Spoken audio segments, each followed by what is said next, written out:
Hice mi carrera, después del máster estuve en el extranjero, decidí volver a España y me di cuenta de que lo que yo quería era cumplir mi sueño y dejar de cumplir los sueños de los demás. Aunque no tenía claro tampoco muy bien qué es lo que quería hacer, sí que tenía claro que quería hacer algo por mis propios medios. Y casualmente un día, quedando con uno de mis grandes amigos, Isaac, que es mi socio a día de hoy, me contó que tenía una idea de juguetes para niños, que había pensado en mí para ayudarle a desarrollar esa idea, a comunicarla.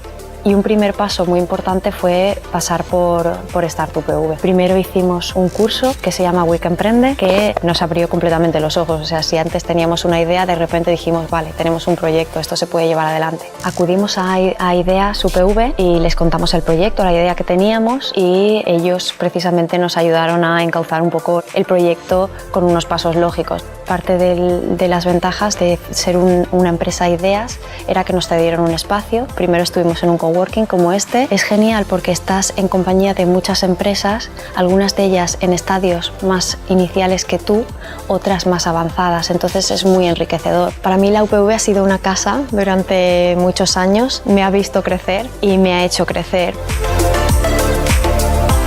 Hace poco nos concedieron un premio, Ideas nos concedió el primer premio en la categoría CREA. Esos momentos son en los que te sientes orgulloso de lo que estás haciendo, ves que tu esfuerzo tiene sus resultados. Para mí, cualquier cosa que se haga, hacerla con ilusión sería una de las claves del éxito. Era algo que me decían mis padres, ¿no? Cuando era pequeña: Maya, tú hagas lo que hagas, hazlo lo mejor que puedas, esfuérzate y seguro que el resultado es por lo menos el mejor que se puede esperar. Los límites se los pone uno mismo y yo quiero pensar que no hay límites, que siempre puedes dar lo mejor de ti y siempre puedes ser tu mejor versión. ¿Tienes un sueño? Haz como Maya. Ven a la UPV.